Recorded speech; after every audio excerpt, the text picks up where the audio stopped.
o día de hoxe, pois, vamos a dedicarlo a falar de las historias de vida.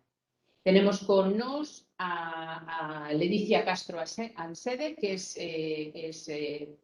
coordinadora territorial y tamén traballadora social.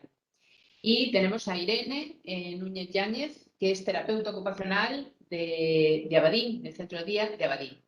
E eu, que, bueno, xa me coñecedes, creo, porque xa outra vez tive o gusto de presentar este encontro, que só encarna Albal Gallego, unha das técnicas de servicios centrais, técnicas de xestión. Como decía, la importancia nos parece superlativa, la desta charla de hoxe, porque las historias de vida, bueno, pois, bueno, os empezo con un exemplo. A miúdo, cando unha persona maior fallece, decimos que morre un libro, morre unha biblioteca, non? Por todos os coñecementos. Ben, cando empezamos a preguntarlle sobre a súa vida, estamos abrindo as tapas dese libro, e é un libro moi abundoso. Entón, é unha importancia grande el comenzar a facer esa historia, porque comenzas a que esa persona empece a recordar como foi a súa vida, que ten pasado, que ten ocurrido en todo este tempo. É importante, por lo tanto, que o fagamos dentro desa relación de axuda que temos establecido con esa persoa. Le preguntamos, pero tamén tenemos que estar expostos a que nos pregunte esa persona a nós, porque igual estamos a decir, pois, cantos fillos tes? E ela nos di, ti tes algún? Hai que decirlo, entendo que eso temos que decirlo. Temos que decirlle a verdade. Bueno, temos que decirlo aquelo que nos faga sentir cómodas e mantelo, evidentemente. Non temos por qué ponerle al cabo da calle de cal é a nosa situación, pero sí manter esa congruencia en esa resposta, como ela posiblemente a vai manter. As historias de vida, ademais, ese relato emocional que está facendo esa persona maior cando está falando da súa vida. Que quere decir isto? Quere decir que va a traer ao presente todos aqueles acontecementos, todas aquelas cousas sobre as que le estamos a preguntar. Para ela, por lo tanto, seguramente se le mueve moito o feito de estarlle preguntando, o feito de que a nosa curiosidade, en el sentido curiosidade de querer saber máis desa persona de la que non sabemos, seguramente le está agradando e temos que facer, además, que le agrade. Cando alguén te pregunta, te insiste, te dice, bueno, es que esa curiosidade te parece ben, hai un interés legítimo por esa persoa. Logo, bueno, pues temos efectivamente que mantelo. Non ten que parecer un cuestionario, por lo tanto, non? Porque senón va a parecer que está en unha comisaría de policía e que le estamos facendo unha ficha. Les decía antes a elas que todo isto necesitamos saber, é importante, xa vos van decir por qué, entre outras cousas que saibamos, pero tamén porque con ese preguntar estamos querendo, e tenemos que terlo moi presente, de que as persoas maiores teñen que facer como súa tarea vital todo un repaso da súa vida e que ese repaso temos que intentar que sea positivo, que sea un saldo integrador, que al final digan, bueno, todo lo que me ha pasado, con todas as vicisitudes, con todo lo que estou vivindo, mesmo agora, claro, ten que ser un saldo positivo. Nos podemos imaginar como unha película, non? Cando hai unha película que estamos vendo que mesmo choramos ou pasamos mal e ao final decimos, que interesante película, que boa, que estupendo. Pues imagínate se é a nosa. Pues que ben, a pesar de todo o que teño pasado, pues ben, non? Logo, outro pequeno tema que me gustaría decir, e xa lles dou paso, e é o seguinte, as historias de vida tamén poden ser historias de vida comunitaria, é dicir, non todo ten que salir de unha conversa única e exclusiva con esa persona maior. Tamén hai aspectos que podemos nutrir esas historias por las reuniones en grupo que fagamos con as persoas maiores. Cando falamos de crenzas, de xogos, de mil historias que se falan nos centros, elas comenzan a falar e comenzan a saber como foi tamén a vida das demás persoas. E nos podemos quedar con eso para despois anotar en las respectivas fichas, en las respectivas historias, en los respectivos pais, expedientes, e conocemos máis desa persona a través de como dá a súa versión das cosas. E creo que nada máis, creo que isto é lo fundamental e é unha tarefa que non olvidemos pode ter unha versión, unha vertiente terapéutica moi importante, que non sería para tratar no día de hoxe, pero que non nos olvidemos nunca, cando estamos a falar con unha persona, le estamos a preguntar cosas, ten que sentirse moi cómodo con estas contestaciones. E solamente o fará si os profesionales demostramos un verdadero interés porque lo que está a decir nos interesa, nos gusta, nos parece propio. E outra cosa, me olvidaba, tamén é bo que nosotros saibamos que foi por lo que pasaron, cal é o contexto histórico no que se moveron, para así coñecer máis. Témonos conta de que as vamos a ver, esas persoas maiores, en un momento, quizá dos peores momentos da súa vida. Es decir, con unha dependencia en curso, con unha disminución de capacidades, etc. Cando foron persoas que tiveron pues toda esa potencia, digamos, para o traballo, para as relaciones, para tal, e que ahora, gracias a non se mantén, pero senón, pues, a evolución sería minguar. Entón, é bo que contextualicemos que su vida foi unha vida plena, amplia, e que así ten que seguir sendo hasta el final de sus días. Bueno, nada máis, xa dou paso a Ledicia. Ata logo. Moi boas... Ai, perdón. Xa sei a fama.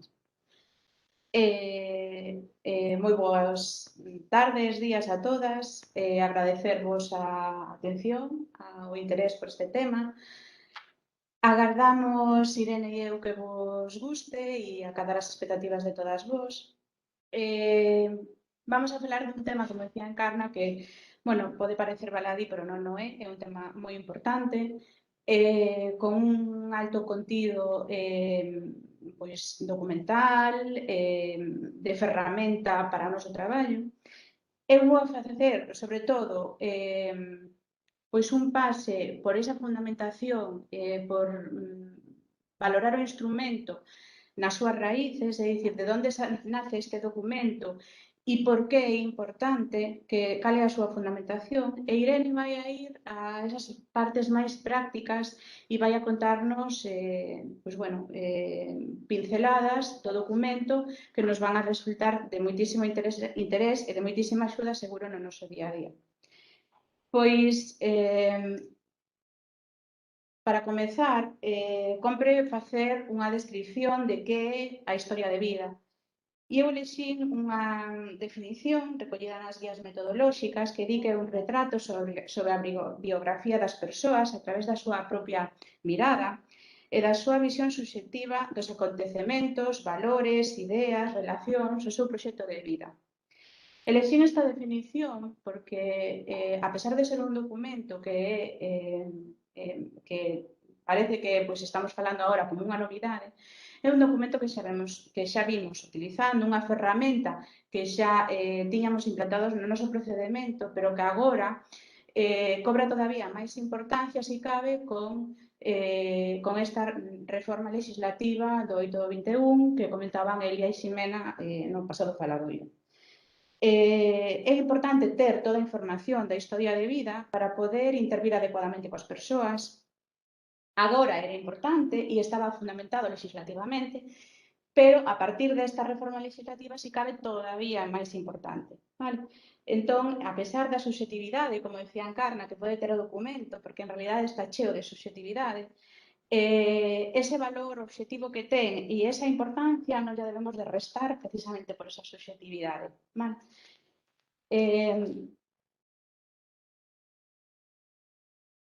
A fundamentación pois normativa, legal, que ten esta ferramenta, poño aí 6, 7 puntos, poderíamos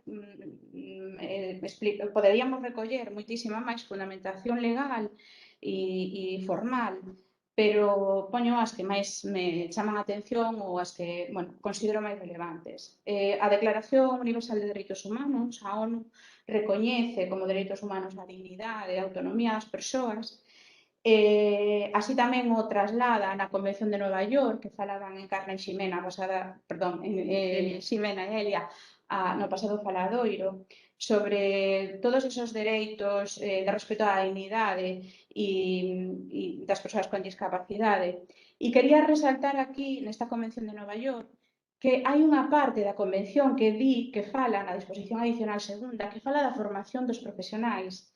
E fala a formación dos profesionais nese apoio ás medidas de protección que agora a Lei 8/21 está potenciando. Entón, estes faladoiros considero que son, ao final, pois, casi unha tangibilidade desta disposición adicional da Convención de Nova York. A Constitución Española, evidentemente, dereitos fundamentais, a dignidade, o libro de desenvolvemento da personalidade, etc. A Lei de Promoción da Autonomía, a que mal chamamos Lei de Dependencia, non? Pois tamén, como dereitos das persoas usuarias, participar nas accións que van dirixidas á intervención con elas. A Lei de Servicios Sociais, non nos podemos esquecer, e a Lei de Servicios Sociais ten como principios integradores a acción integral das persoas, a individualidade, a autonomía persoal, o desenvolvemento a importancia do desenvolvemento dos seus proxectos vitais e a importancia que temos nós como profesionais para axudar a que esos proxectos vitais se poñan en valor, as necesidades específicas, as intervencións individualizadas. Poño tamén aí unha lei que a min gusta moito falar desta lei porque é unha lei super antiga de 1982 que fala sobre a honra, a intimidade, a propia imaxe das persoas. Fixadevos, no ano 82, que norma tan actual, non? E cando a leo, a verdade é que, bueno, sí que moitos conceptos dos que estamos traballando actualmente están recollidos e están obrigados, son de obrigado cumprimento por unha lei de fai casi 40 anos. E por último, vos poño aí dereito constitucionario. O dereito constitucionario é a manifestación do dereito a través de costumes recurrentes nunha zona, nun determinado momento, nunha determinada sociedade que o feito de repetirse e de establecer costume remata facendo lei. Entonces, eu quería facer mención ao dereito constitucionario porque quero creer que o que levamos traballando no eido da xerontoloxía, no eido da dependencia, en Galicia, en España, en outros países, pois ao final tamén ten unha traducción nesa Convención de Nova York e tamén ten unha traducción, neste caso en España, na Lei 8/21, que xa vai a poñer de importancia a capacidade que teñen as persoas para autovalemento, para decidir, para que importen os seus valores, as súas creenzas, etc.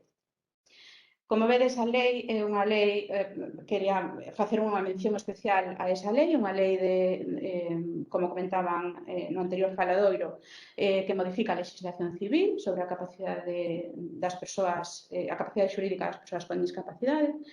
É unha reforma histórica, revolucionaria, unha das máis amplias da nosa época. E por qué? Pois porque pasamos dun modelo de sustitución da capacidade de decisións, como decía outro día as compañeiras, a un modelo que se basa na toma de decisións e o respeto da vontade, dos desexos, da intimidade e das preferencias das persoas. Claro, pero para saber as vontades, a vontade, os desexos e as intereses das persoas temos que coñecelo. É importante coñecelos porque sin coñecelos non vamos a poder aplicar esas medidas de apoio das que tamén nos falaban, tanto formais como informais.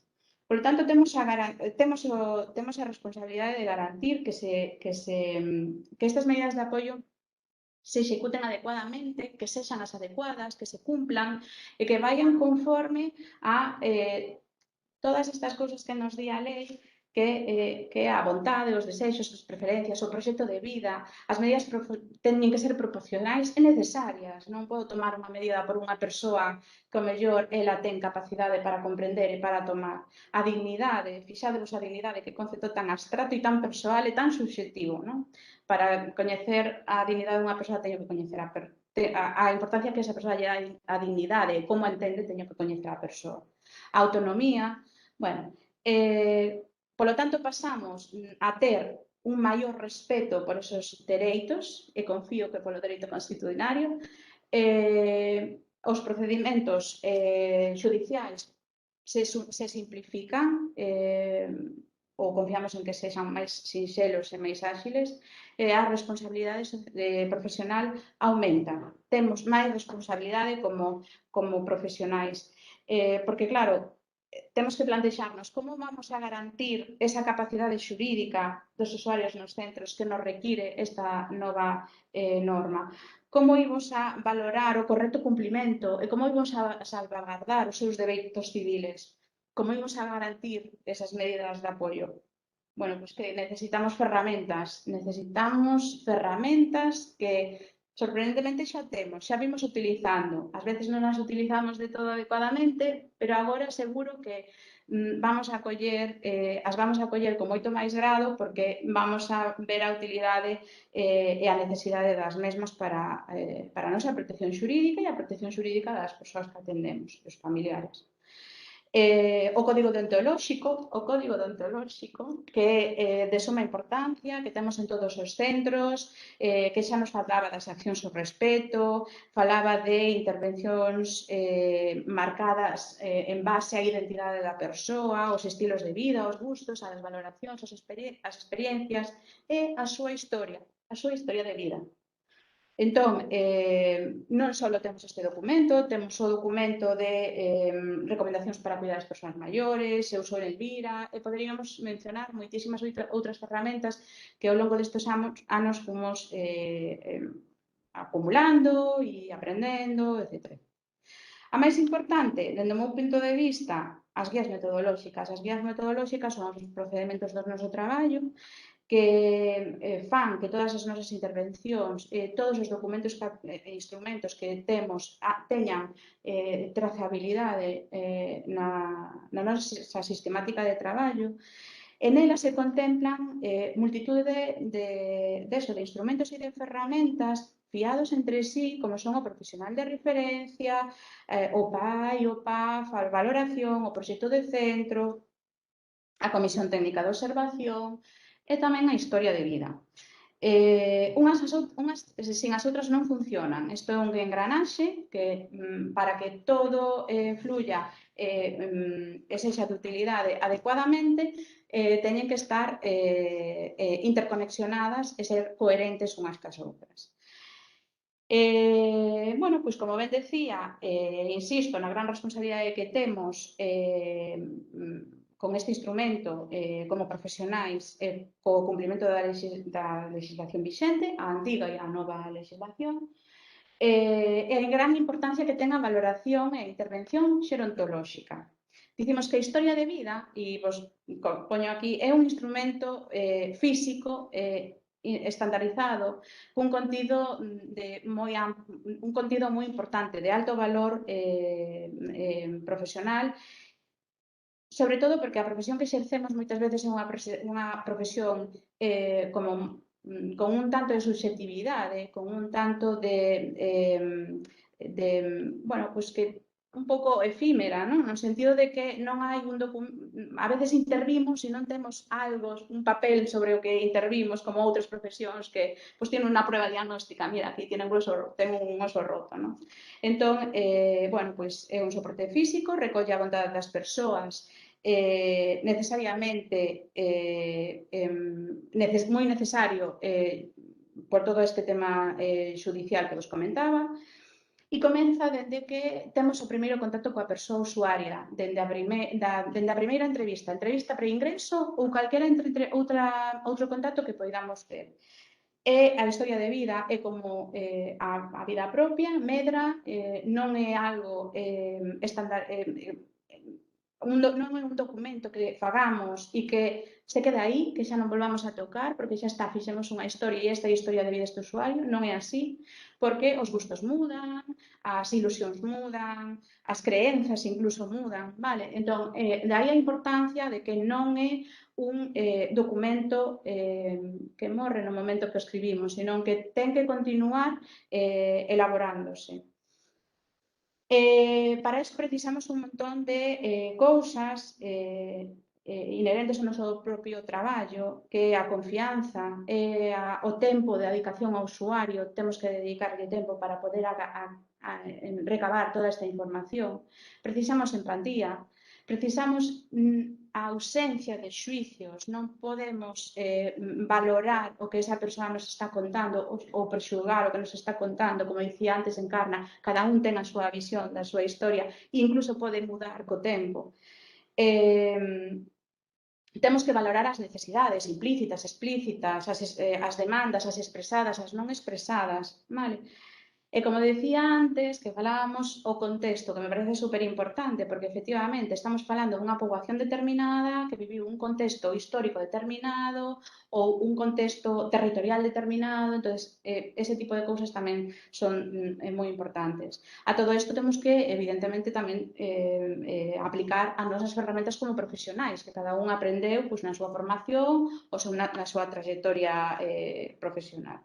Para iso, temos que esta historia de vida ten que ir moi ligada ao profesional de referencia. Como vos dicía antes, todos estes instrumentos son un engranaxe que non funcionan uns sen os outros. Entón, o profesional de referencia, do profesional de referencia falaremos no outro faladoiro específico sobre este tema, pero bueno, que o temos que ter en conta porque vai a ser a persoa que máis confianza e que máis información vai a ter dos usuarios.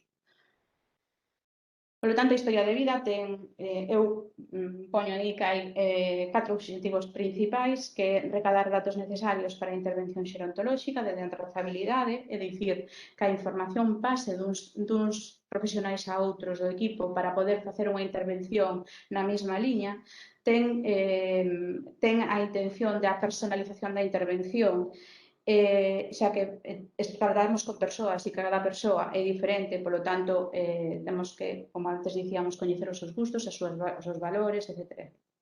E unha maior planificación de actividades, tanto grupais como individuais, porque non todas as persoas son iguais e non todos os grupos son iguais. Elaborar un relato tangible e vivo é un documento que é moi necesario para poñer en valor a nosa profesión, o noso sector, a tangibilidade das nosas intervencións, da información que utilizamos. Pretende estandarizar e homoxeneizar un sistema de traballo que, como ben dicía, nas guías metodolóxicas aparece procedimentado e baseado na capacitación dos profesionais que intervimos nos centros, e garantir a seguridade xurídica que vai moi ligada a esta nova modificación legislativa. Garantir a seguridade xurídica, insisto, non só para nós, sino tamén para os usuarios dos centros e as súas familias. Resumindo e insistindo, moi importante para cumprir obrigas da legislación vixente, da legislación máis ou menos movedosa, para cumprir con o noso modelo de traballo, é importante elaborar as historias de vida, facelas vivas, non documentos mortos ou nacer, desas persoas que atendemos e tendo en conta tamén as súas familias. Para rematar, me gustaría facelo cunha frase que hai na introdución das guías metodolóxicas que di que igual que non existe neno ou nena que non xogue, non hai maior que non rememore. Sen máis, vos deixo con Irene, que vos vai a contar cousas así máis prácticas e de moita utilidade para o noso traballo no día a día nos centros. Moitas gracias. Boas tardes a todos. Agora poñeremos de maneira práctica toda esa teoría da que nos falou Ledi para ver de que maneira a información que recolle a historia de vida pode axudarnos no noso día a día como profesionais. Como recolleremos esta información? Pois a través dunha entrevista semi-estructurada nun entorno tranquilo onde xeremos á persoa usuaria ese nivel de confianza para contarnos aqueles acontecementos pasados que forman parte da primeira parte do documento e posteriormente aqueles acontecementos que xa formen parte da situación actual e proxecto vital. Dicir que Toda a información que recolle a historia de vida defínenos como persoas. Entón, sempre podemos pedirlles ás persoas usuarias que acompañen este documento de fotografías, xa que volver a velas de cando en vez axúdalles a manter vivos os seus recordos. Decir que é unha das primeiras cousas que fixen cando cheguei a Abadín foi ler este documento, porque eu a través da observación podo apreciar se unha persoa vai en cadeira de rodas, se é independente para a alimentación, se vai só ao baño, etc. Pero coñecelo en profundidade é máis complexo. Entonces, por que digo isto? Porque se cada un de nós responder a este este documento a día de hoxe, estou segura que dentro duns meses algún ítem cambiaría. Entonces, hai que telo sempre presente. Entón, xa pasaríamos á primeira parte do documento. Cal sería o obxectivo de saber esta información? Para que sería importante coñecer o alcume? Pois moitas veces, cando os usuarios presentan alteracións conductuais, acudimos ao alcume ou a anécdotas que coñecemos para tranquilizalos, sobre todo porque todos temos alcume. A data de nacemento. Moitos dos nosos maiores, a data de nacemento non se corresponde coa que teñen no rexistro, mesmo a propia Rosalía de Castro. A nai dixo que nacera o 23, está anotado o 24. Para que nos serve iso a nós? Pois a hora de celebrar o cumpleanos no centro de día das persoas que así o desexen.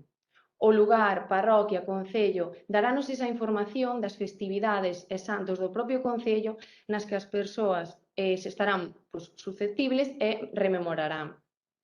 Tanto a familia de nacemento como a familia formada son persoas que nos aportan aínda máis información e, sobre todo, se a persoa usuaria ve que ti coñeces toda esa información, os nomes dos fillos, dos netos, da estrutura familiar, fortaleceremos esa relación terapéutica se somos conocedores desa información. A aprendizaxe darános esa orientación de como está esa persoa a nivel cognitivo, sobre todo para planificar as actividades, memoria, estimulación e demais. O nivel cultural e educacional, cantas persoas vemos que son completamente autónomas e independentes e de repente, a hora de realizar a memoria, vemos que non son capaces de completala por iso, porque o nivel cultural é baixo. Despois, se recoñece suma, restas, letras e demais, se sabe firmar, xa que o primeiro que fan cando acceden ao centro é a aceptación da praza, é dicir, teñen esa capacidade? A lingua, como nos diriximos a eles? É fundamental ser conscientes de que a persoa comprenda o que lle estamos a pedir e entenda o que vamos a facer. Despois, a nivel escrito, que prefire, castelán ou galego? Nos que temos o proxecto de lectura fácil, moitos deles prefiren ler en castelán xa que na escola estudaron en castelán. O mesmo pasa durante a realización da memoria. Aunque a súa lingua sexa o galego, prefiren escribir en castelán. A rutina diaria darános unha idea de se acude por propia vontade e tamén de coñecer como será esa adaptación no centro. Nós temos persoas que veñen dunha vida totalmente sedentaria e outras que son moi activas. Unha vez ingresan no centro, esa rutina actual cambia e de luns a vernes é dunha maneira e as fins de semana é doutra.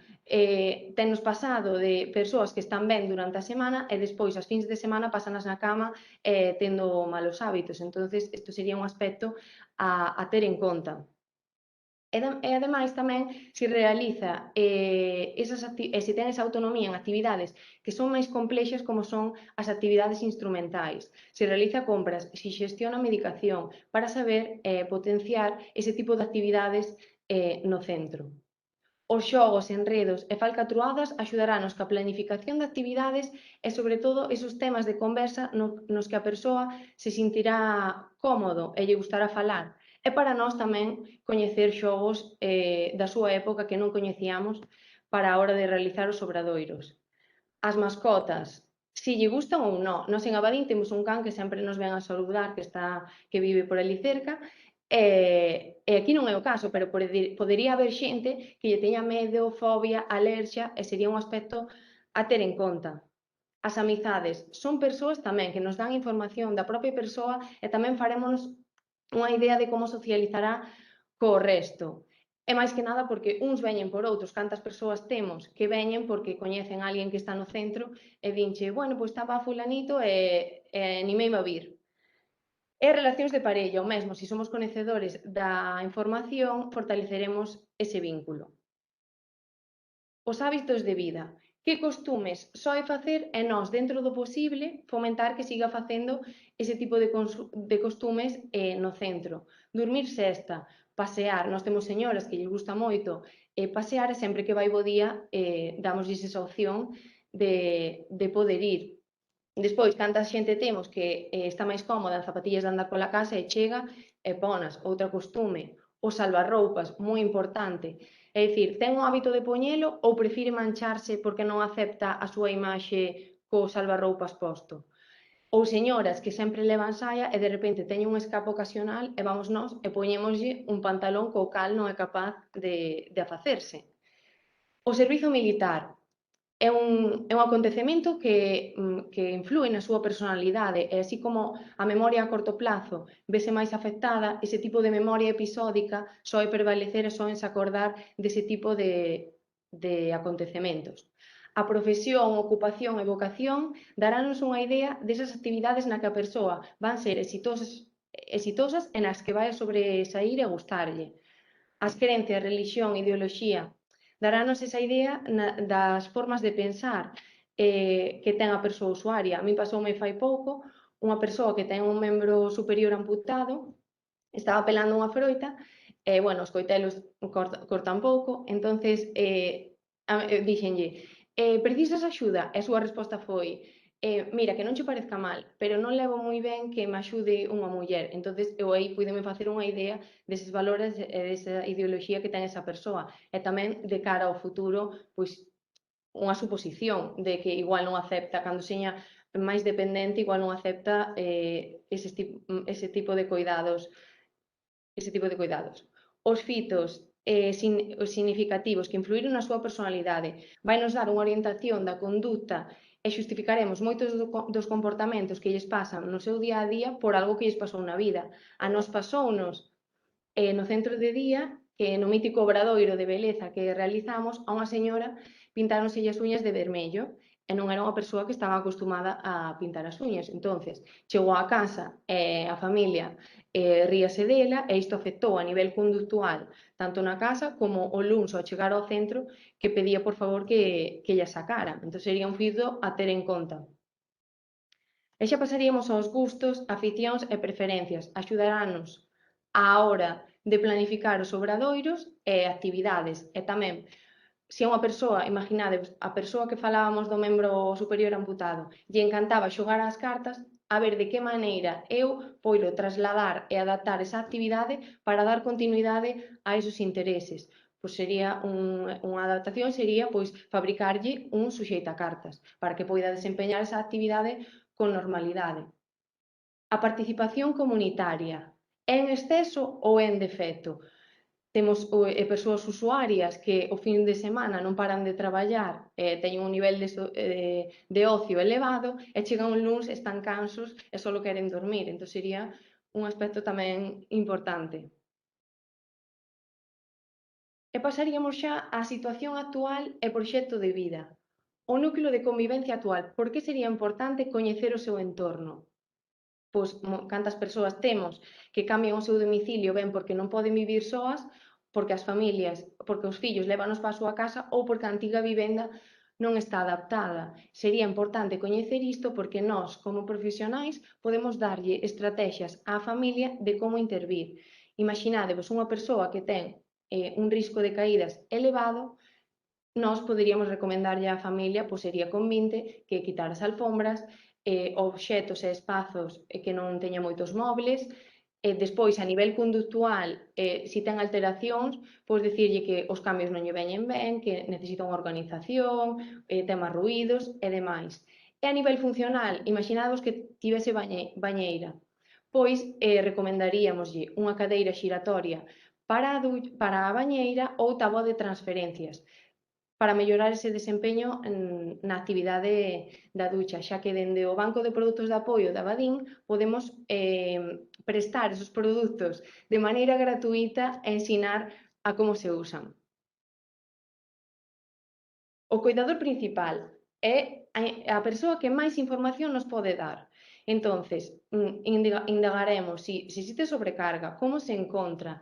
Tamén contrastar a información que nos está a contar, porque moitas veces non se contrasta coa realidade e os acontecementos son cambiantes. Nós temos unha señora que sempre nos confunde con a cuidadora dinos, ti es, o sea, todas en cada unha do momento do día somos súa irmá Mercedes. Dinos, ti es miña irmá Mercedes. Entonces nós aí é cando lle dicimos, no, eu son Irene e traballo aquí, porque eso, de afirmarlle o que nos está a decir, perxudica negativamente o funcionamento e dinámica desa persoa usuaria no centro de día.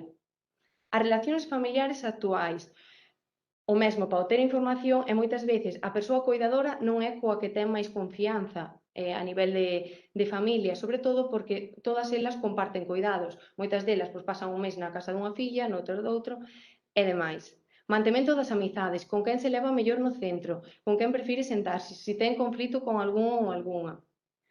As perdas significativas recentes, darános esa visión a nivel emocional de como se atopa.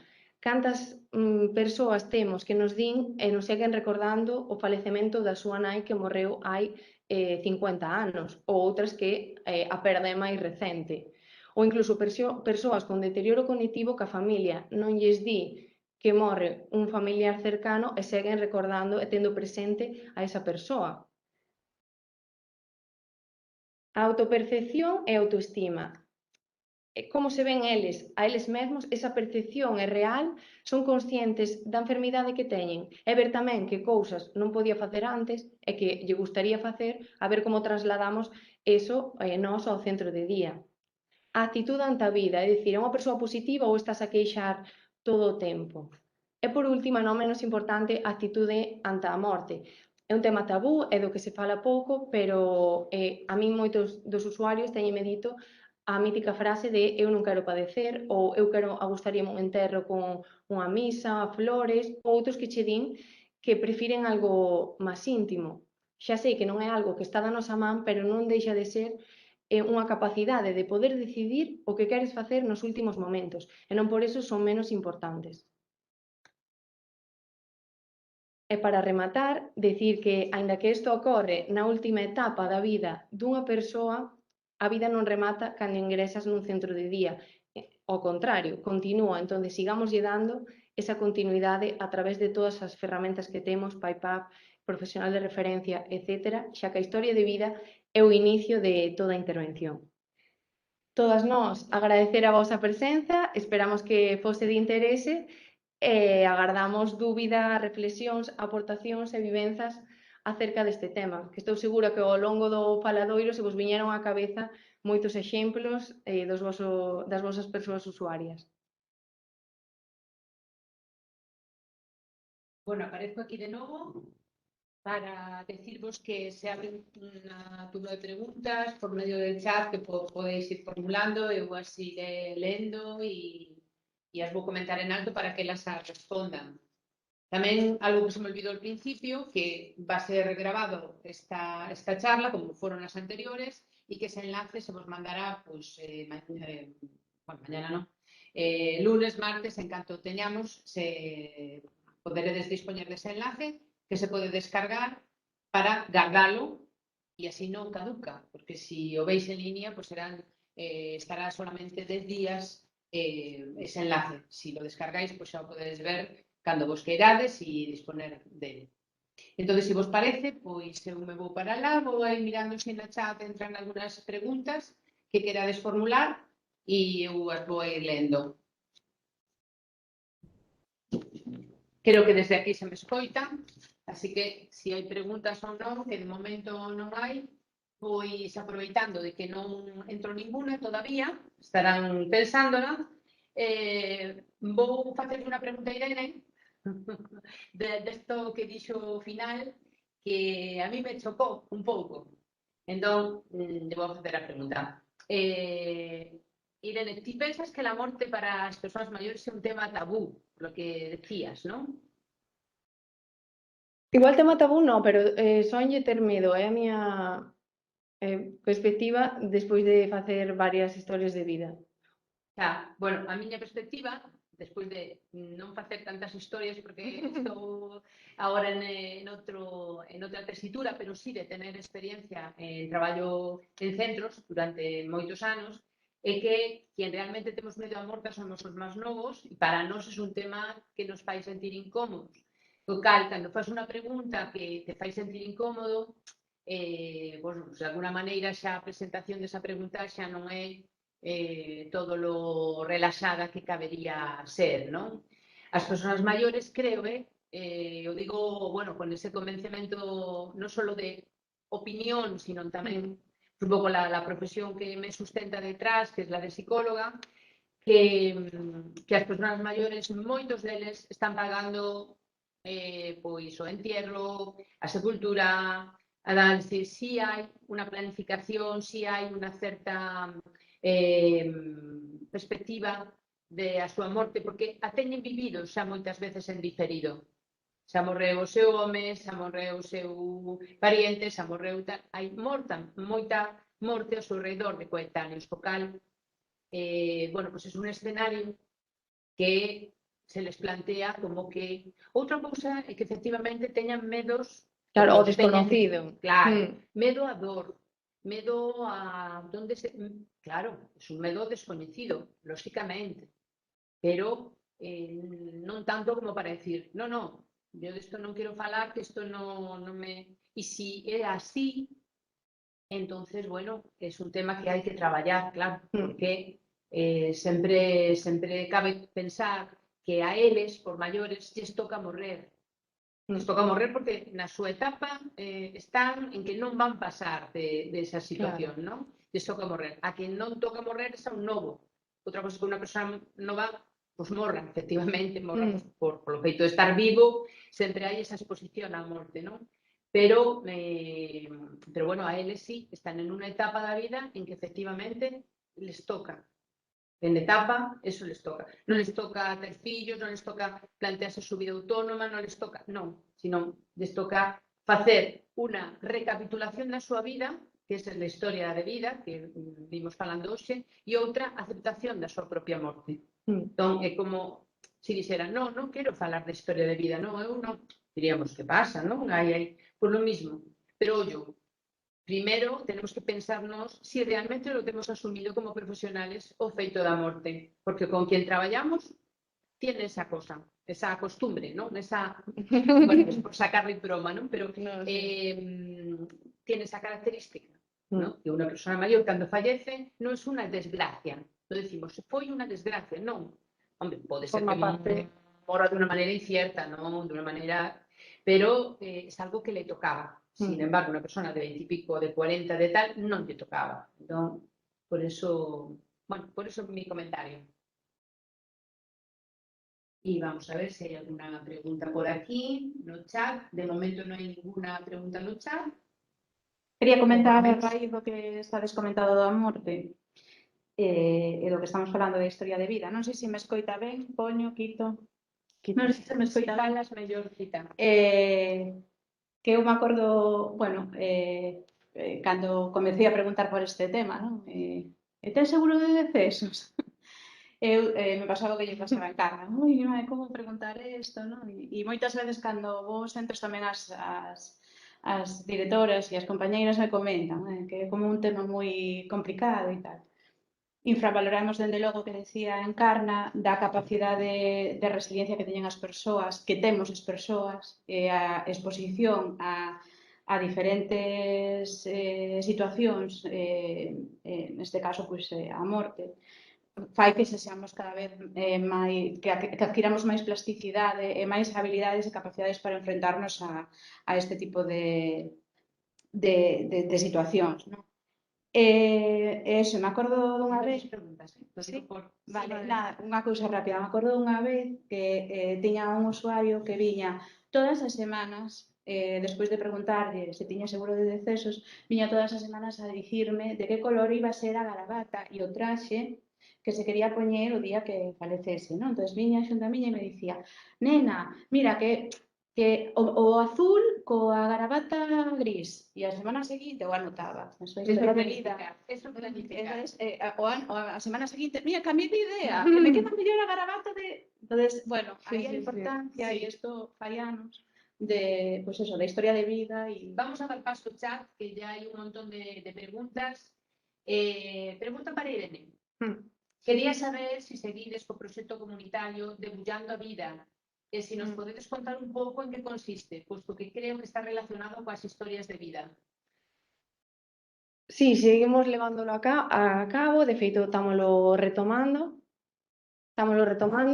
pois consiste en eso de que falamos antes, eses acontecementos da súa franxa de idade, é dicir, o servizo militar, o nacemento dos seus fillos, e acontecementos que foron importantes para eles, rememorar, e agora ese proxecto estámoslo convertindo en recaudar todos os testimonios ou aspectos de feitos que nos contan que consideramos que son importantes para guardalo todo nun libro e poder compartir con todos esa información e aspectos importantes deses acontecementos.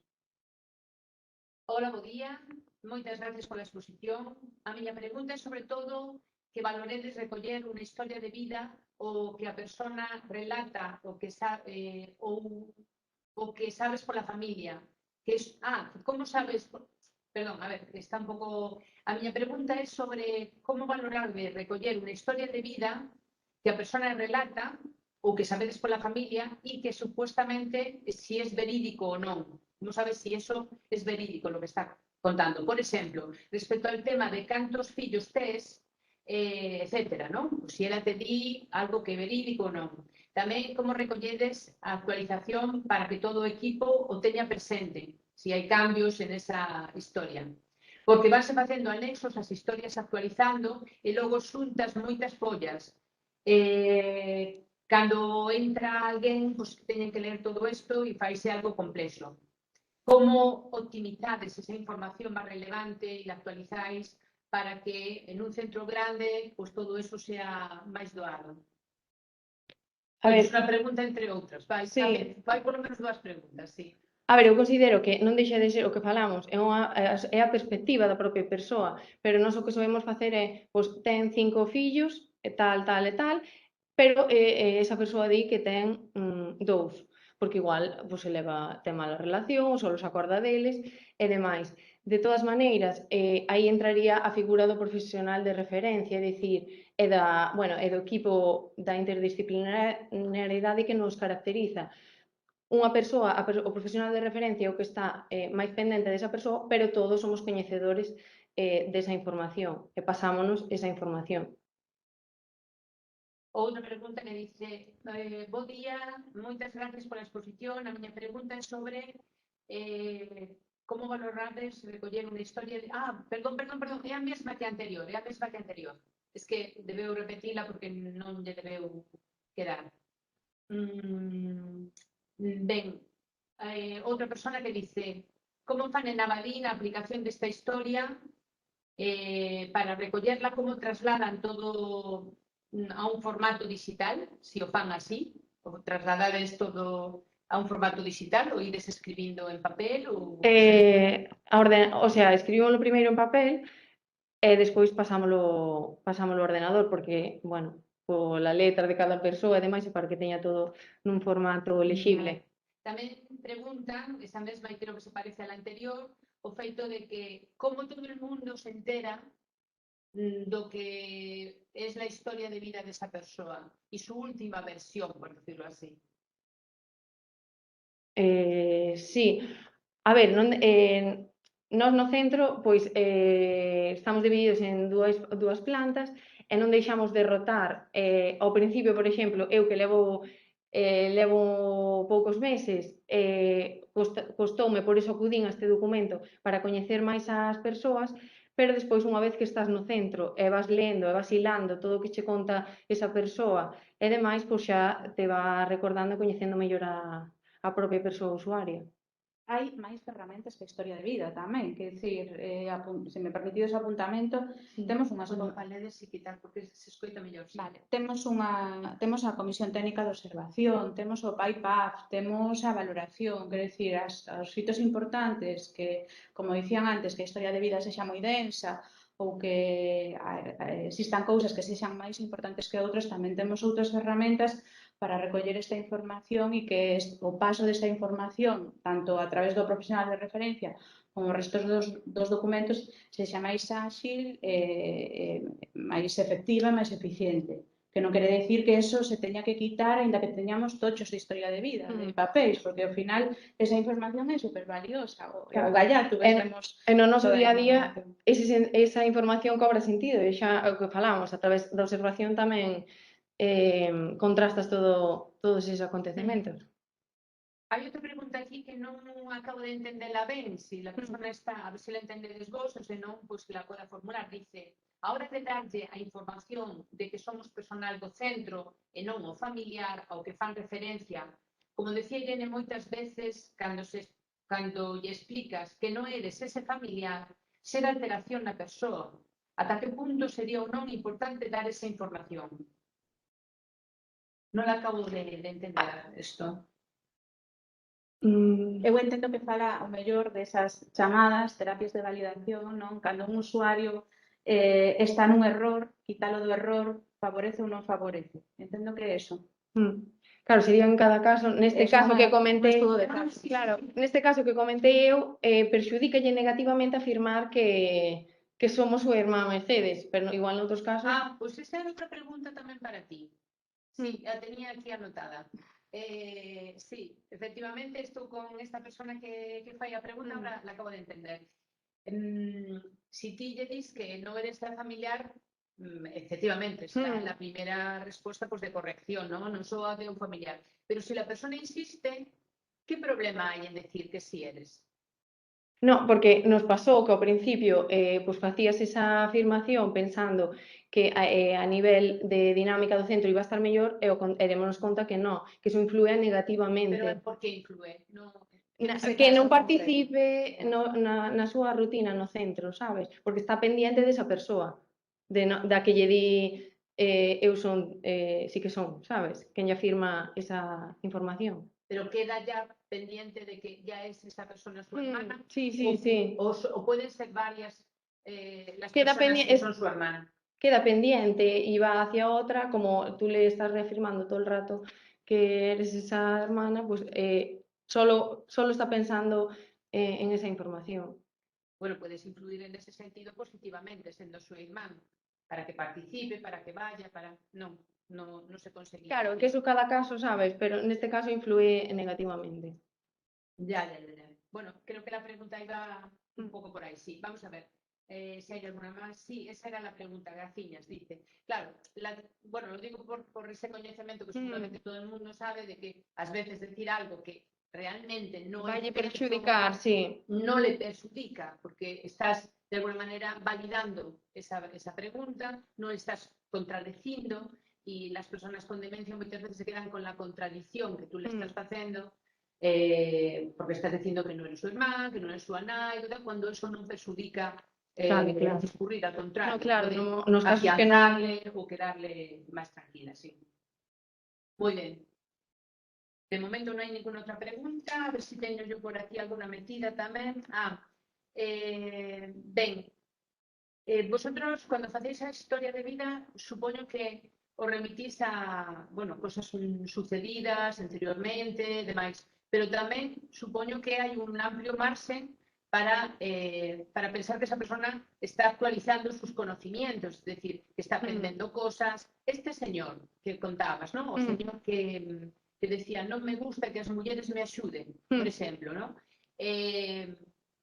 Claro, é súa maneira de ver as cousas, pero non quere decir que estás no momento presente, esa persona está no momento presente, agora se fai máis énfasis en ese tipo de ideas de igualdade, vostede ten que seguir participando e aprendendo que eso ten que cambiar, logo, de alguna maneira, non é que non respetemos sus valores, senón que lo que estamos es intentando tamén, pouco a pouco, en unha transformación deses valores ou deses hábitos ou desas inquietudes que antes non tiña, pero que agora, pues, como Sí, sí, sí. está en un centro, ¿no? de día, pues ten que ir mudando. Sí, por iso a importancia de telo sempre a man e ir Sí. cambiando toda a información e mellora da propia persoa usuaria. Ajá, efectivamente. En este caso pode ser un objetivo de Evidente. intervención. Igual que un objetivo ao traballo Sí. sobre temas de igualdade, non? E facemos tantas cousas nos centros, 8M e tal, e facemos fotos e tal, pois igual esta é unha actividade moi interesante no centro de día da Badín. Ajá, sí. Bueno, mientras no haya más preguntas, nosotros seguimos aquí haciendo nuestro coloquio y nuestro comentario.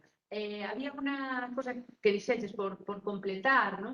Que es verdad, como sabemos todas, que cuando nos hacemos mayores, máis cando hai un deterioro, un certo deterioro, la memoria recente se perde, ¿no? Pero la pasada se mantén. Feito que falabas dos homes a ter feito a servicio militar, ¿no? Ou cosas así. Entón, por que sucede isto? Es algo moi bonito. Es algo moi bonito. Bueno, es una situación de que el cerebro se está deteriorado, ¿no? Un vocal deteriorado, tiene menos huellas de memoria y, por lo tanto, pues no retén. Las cosas de antes sí se retén, pero también hay una especial protección de esas cosas de antes porque son las que dotan a la persona de identidad.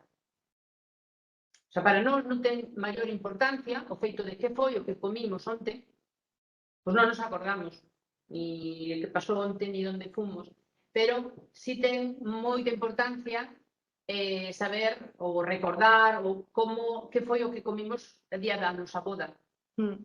Ou como iba vestida a súa muller ou o seu home o día da súa boda. Eso sí que le dota máis de identidade, o donde foi, tal. Por eso esos recordos están especialmente protegidos, xa a nivel biolóxico no cerebro, e por eso se recorda máis, porque son recordos que dotan de identidade a la persona.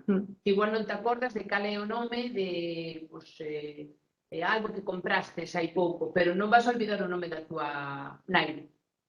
Posiblemente nunca. Porque eso le dota de identidade. Entón, bueno, é un feito curioso e algo que podemos, además, moitas veces recurrir cando tenemos unha persona con demencia, sin apenas recordos no momento presente, pero sí que te va a volver, te va a esas situaciones de atrás, porque é lo último que va a perder. Mira, a mí me parece super interesante eso, porque eu fío co tema da nova lei, non? Destas medidas. Hai unha pregunta, falo con todo rápido. Destas medidas de protección que decides, pois non teño a día de hoxe recordos ou capacidade mellor para determinadas cousas, pero no seu día sí que o tiven. E iso nos vamos a evolucionar cos maiores no centro. Entón, unha cousa que vivimos nun determinado momento pode marcar o futuro dunha persoa, non? Eu poño un exemplo, unha persoa que cando estaba cognitivamente ben, sabendo que tiña unha demencia que iba a evolucionar, e sabendo que estaba cognitivamente ben, ela sempre dicía que eu, se algunha vez encamo e tal, eu non quero que naide me vexa. Era un tema de... ela percibía así a súa intimidade, non? Entón, cando chegou ese momento, os fillos chamaban os veciños para ir a vela. Entón, fixadevos a importancia que vamos a ter como profesionais, que información vamos a guardar de tanto valor para respetar incluso a normativa, vale? Hai unhas cuantas preguntas máis, os me vou a ler un pouco xuntas para logo ir dicindo. Hai unha que dice, cando se empeza a elaborar unha historia de vida de unha persona? Dende o primeiro día de estancia no centro? Esa é unha. E hai outra, por ler estas dos xuntas. Comentaste ao principio que os datos recabanse nunha entrevista semiestructurada, pero hai moitos outros contextos nos que recaban esa información, moitas veces máis ricos, para que acabe nesa finalidade. Estaría ben que expuxérades algún exemplo que poden ser esos contextos. Aí esas dúas preguntas, sí. É o que falamos, a historia de vida forma parte xa do preingreso. No preingreso ti xa vas obter moita información. E despois, o tema da... Que era?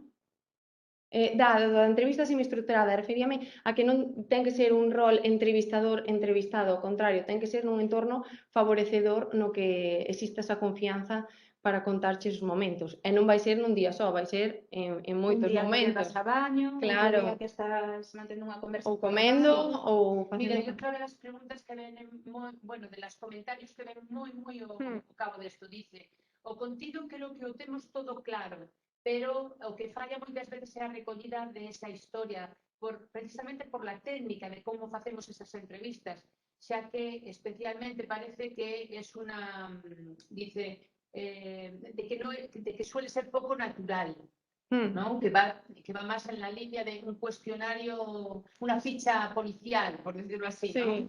No lo dice ella, pero bueno, engado eu, una ficha policial. Dice, es especialmente notable nas persoas que precisan de apoios totales, non tendo moita información dos familiares no momento da entrevista e logo cústenlles chegar a información aínda máis a través de llamadas e demais. Es decir, se non lo recollemos ao principio, logo é máis complicado. Podedes comentar algunos cuestiones prácticas para recabar eses datos? Sí, das persoas que, por exemplo, precisan apoio total, accederemos a esas persoas que mellor os coñezan, igual son amigos, igual son persoas que axúdanlle a vestirse pola mañá e asearse, ou mesmo a familia. Eso, persoas as que mellor os coñezcan. Dice, aquí en Ocorgo se identifica, dice, polo Día de Difuntos en novembro traballouse a temática da morte para que expresaran cada uno como querrían que fora ese momento. E a familia agradeceuno moito, xa que obtiveron moita información que no domicilio non se atrevían a formular. Por outra parte, o equipo técnico, alguna persona tivo recelo tamén de levarlo a cabo por se tiña unha negativa por resposta por parte do usuario. Es decir, a negativa era máis de la persona... A ver, o que falamos, a nivel emocional, pois, a gran maioría, ou nós, como traballadores, temoslle máis medo, pero despois, a nivel de desexos, todos, máis eles, manifestan os seus desexos, esa capacidade de decidir o que lles gustaría facer nese momento. Gravata de Levi, non? Que gravata é que quero poñer e quero que me lo recollas. É que o Corgo está respondendo á anterior, non? É dicir, a entrevista estruturada, faise violento. Bueno, que non ten que ser unha entrevista de dime que lo que piensas de la muerte, non? A usted le gustaría morirse? Home, non. Non podemos preguntar as cuestións de xeito, pero o Corgo o que se comenta era isto de que hai cousas e as entrevistas tamén se completan en grupo. Si ti fas unha actividade como ese Día de Difuntos, a morte, tú estás dando voz a todo el mundo de cómo quere morrer. Non le estás preguntando a nadie, en el sentido de no es una pregunta de tú a tú que lle digas, se hace menos violento si estás con un grupo de iguales que uno dice, pues yo prefiero un enterramento, pues no, lo mío e tal, porque eso para eles seguramente va a ser moito máis el ámbito natural onde eso se comenta. E esas son cousas máis, como máis, bueno, pois estamos falando das cousas así máis grosas, máis as que lle damos máis importancia, pero que ti cando levas a un maior ao baño, coñeces a súa intimidade, quer dicir, non fai falta que lle fagas unha entrevista para saber se quere poñer un pantalón ou saia ou cales son os seus gustos, non sei, cal é a comida que máis lle gusta, porque ti no día a día, nesas pequenas sutilezas, recabas un montón de información que é tan o máis importante que o mellor o que recabas nunha entrevista directa de preguntas e respostas. Mira, aquí apuntan outra, o sea, nos están completando la historia, muy bueno. Dice, incluso comentando las noticias de la actualidade, es cuando tamén podes saber sus ideologías, sus gustos, sus maneras, ¿no? Para que eles expresen lo que ha sucedido. Unha lectura de prensa. E agora seguramente co tema da guerra, que, bueno, me imagino que os que estáis nos centros, co tema da guerra agora, se traballa un montón de cousas con toda esta xente que viviu a posguerra, que tal, pois super interesantes. Leli, para ti unha pregunta máis directa. A ver, dice... Como nos pode axudar coñecer esta historia de vida para o cumprimento da Lei 8/2021? O dixo, volvo a repetir. Esta persona non estaba no que había que estar. Mirade, por favor, e así queda un bo resumo. a lei di que se van a tomar medidas cautelares para aquelas persoas que precisen, medidas cautelares, por quitar medidas de prevención, vale? De protección, perdón, para aquelas persoas que precisen que alguén lles axude a determinadas cousas na súa vida concretas, non? Entón, para poder executar, para poder levar a cabo, para poder implantar esas medidas de protección, para poder garantir que se están exercendo adecuadamente, para revisalas incluso, porque dicía ele outro día, son revisables, é dicir, unha medida non é agora esta e estos para sempre, non, é que o xulgado pode dicir, bueno, o organismo judicial competente pode dicir, bueno, pues mira, que esto así non pode seguir, hai que cambiar ou hai que tal, e nos poden pedir información da persoa que vamos a ter recollido seguramente na historia de vida. Entón, é que é básico saber os valores dunha persoa, pois eso, o que dicían no corpo mismamente, non? Como quero que me enterren? Como quero vivir os últimos momentos da miña vida? Ou moitas veces cando falamos da elección de dieta, no documento de elección de dieta, que é un tema así como moi controvertido, nós podemos saber se esa persoa elixiría un tipo de dieta arriscándose ao mellor mínimamente, non? A engordar ou a ter un poquinho de tensión máis alto, porque xa coñecemos esa persoa e esa persoa temos que coñecer moitas veces previamente, o que decíades antes de ter a mellor algún tipo de patoloxía que dificulte a toma de decisión. Entón, aí é super importante ter esta ferramenta. Sin esa ferramenta, como imos a valorar se esas medidas están aplicando ou non adecuadamente? É que nos ven perfectísimamente o fío da lei. Esta ferramenta e o profesional de referencia concretamente. Dende o meu punto de vista, vale? Non sei se respondín, se... Pois sí, debiste responder porque non aparece ninguna outra pregunta por aquí e sí, quedou claro.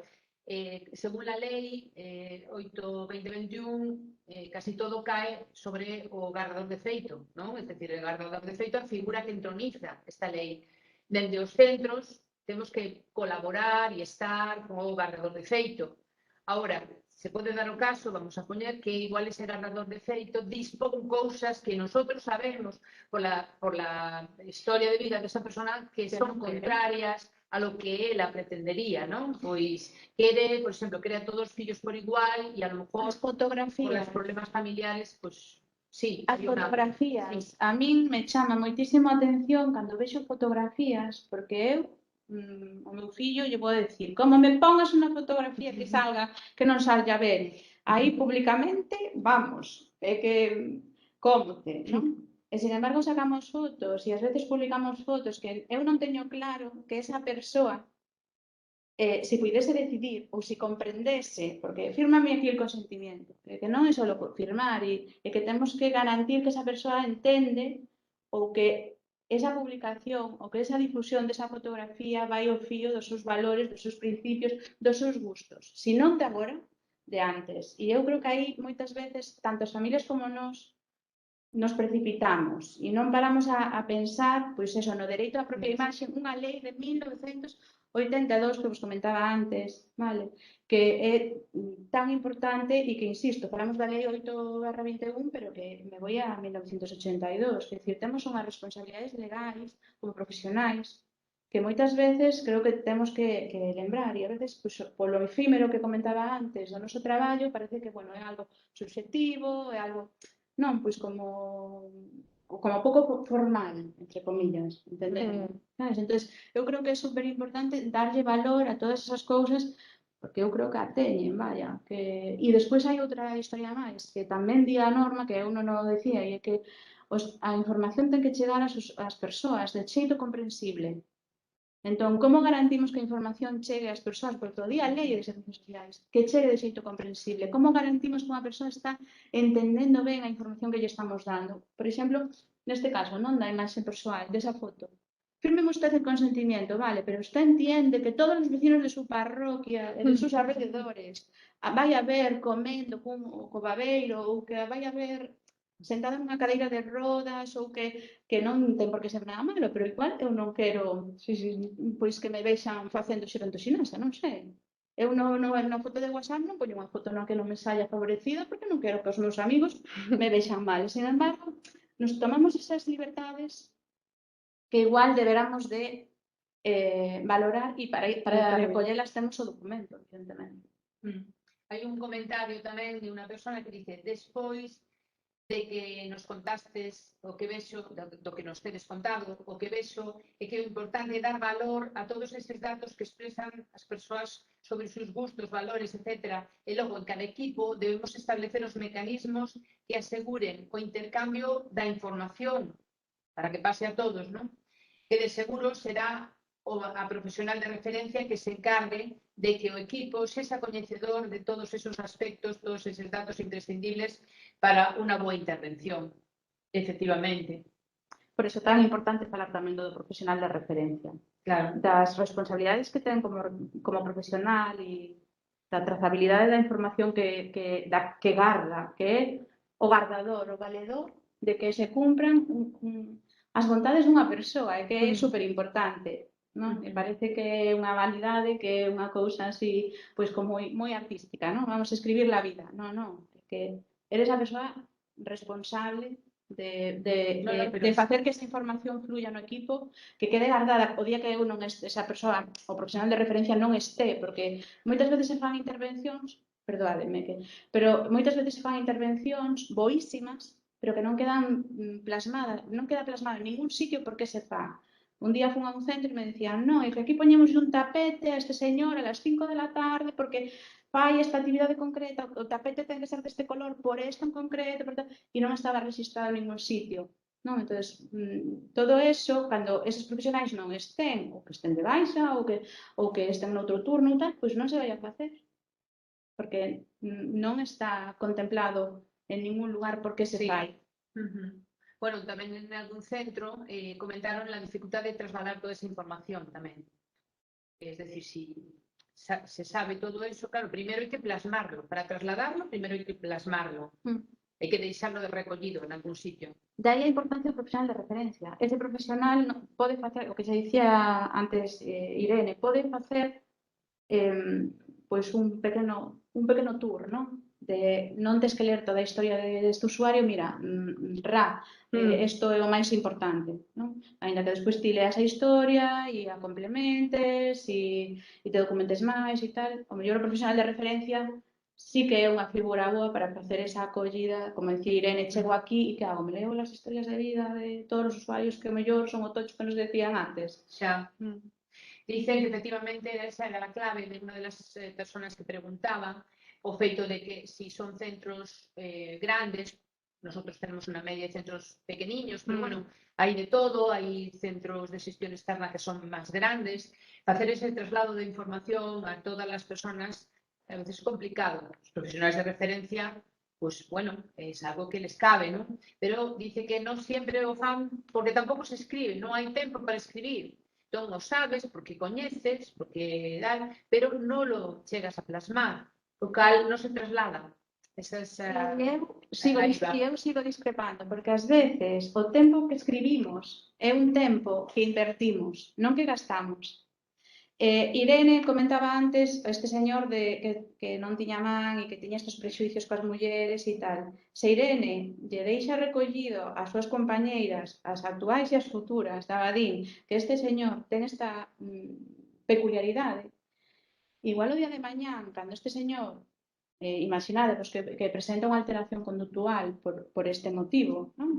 Por o tema de ser atendido por a muller e tal, en vez de estar aí sí que gastamos tempo recabando unha información que xa deberíamos de ter, por que se pone así, como vamos a intervenir, vamos a falar con familia e tal, esa pequena anotación, esa pequena inversión fai que gañemos tempo noutro momento. Non sei se me explico, eu son consciente de que efectivamente o tempo é xusto, non? E que o galla tuveramos moitísimos máis profesionais, máis tempo, todo. Pero que non podemos pensar que gastamos tempo, temos que pensar que o estamos invertindo. Sí, eso es algo que están dicindo tamén, aplaudindo que estás hablando, totalmente de acordo en que escribir es invertir. pero que eso costa bastante traballo nos equipos, que se escribe pouco, se sabe máis, Sí, que hai unha perda da información. Sí. se escribe menos. Entón, sí que dice que, bueno, hai instrumentos que poden ser máis adecuados como para facer pequenos resumos de lo que puede ser ese fito importante. Sí, incidencias, follos de seguimento. Claro, follas de seguimento, en un libro de incidencias. Claro, algo que claro. tú hayas descubierto como importante para tener en cuenta que eso sí que se lee. Porque, bueno, este centro en concreto, la persona que está hablando, es un centro grande y tiene pues, más allá de la media de usuarios, y es muy complicado entonces tener todas esas historias, toda mente. Pero bueno, la verdad es que el número habitualmente son pequeños y también un profesional de referencia pues no eleva a todo grupo, ¿no? Pues puede elevar, no sé, una cantidad menor, pues puede llevar a 10 usuarios o 7 usuarios de esas personas, coñece más o dediño y lo ten que trasladar. Muy bien, bueno, pues ha habido un montón de intervenciones, no sé si habrá alguna más, estamos a las 3:15 de la tarde, de la mañana, no sé, de vendres. Y, bueno, salvo que surja alguna intervención máis por aquí, bueno, a mí me quedan algunas por aquí, preguntas o así, pero bueno, tampoco quiero despistar mucho, mucho el tema. Y digo despistar porque les decía a ellas al principio de que a mí todo eso me parece un material tan excelente que solo con esto se podrían planificar prácticamente todas las intervenciones de un centro, ¿no? O boa parte de las intervenciones de un centro. Porque teniendo la metáfora que decía al principio, bueno, si no hay más intervenciones, voy a salir en escena, porque es que estar ahí no sé qué me da. Sí, digo que casi con las historias de vida se podría hacer, bueno, cantidad de actuaciones, porque cada uno de esos fitos que se va a recoger, pues si los xogos, si las creencias, si la tal cual, puede dar lugar a grupos en los que se esté falando de todo isto, ¿no? A partir de, a lo mejor, la historia de alguén que se coñece, sea real ou ficticia, e se empeza a falar de maneira que ya empieza a tirar do fío de todas as historias de las personas que están no grupo, ¿no? Y les está gustando ver cómo su historia se parece a la de otros, posiblemente. Bueno, pues así nos va a suceder a nos, ¿no? Cuando estemos ahí en un centro de día y empecemos a falar y la otra diga, pues a mí también me pasó lo mismo, pues a mí da, ¿no? Entonces, bueno, todo se va relativizando y todo se va conformando. Creo que es una muy buena actividad de grupo el hacerlo así. Así que las historias de vida, como decíamos al principio, son fundamentales para planificar todo en un centro, pero también tenemos para ponerles esa profesionalidad y a la vez esa generosidad de interesarnos por ellos, porque es la manera en que les podemos ayudar para esa rememoración que tiene que hacer, o sea, traer al presente lo que ha sido toda su vida y seguir aprendiendo, porque ben, es verdad que no por algo que ya eu penso así, bueno, penso así ahora, mañana igual a cambiar, porque estamos en el día a día y esto evoluciona y el cambio es una cuestión que nos afecta a todos, ¿no? No por ser mayor podemos decir eso de, ya es mayor, non pode cambiar. Sí que poden cambiar. O grupo de maiores é o grupo de idade de maior, das persoas maiores é o grupo máis heteroxéneo, non? Sí, Ainda por tanto. máis heteroxéneo, o sea que pode haber Cambiamos. moitísimas máis variedades. Bueno, vou a comprobar por último, se non hai ninguna pregunta máis, xa despedimos isto. No, creo que estamos a vendres, sí, e nos espero un fin de semana. Así que, bueno, pues nada más, moitas gracias a todas las que estivechedes a outro lado e as que nos vais a escoitar ou a ver diferido cando descarguedes o enlace, que recordade que a partir de luns xa podemos ter, luns martes, se vos enviará. Moitas gracias por esta brillante exposición e seguro que foi de moita axuda para todo o mundo. Gracias a todas. Gracias. Adiós. Hasta logo.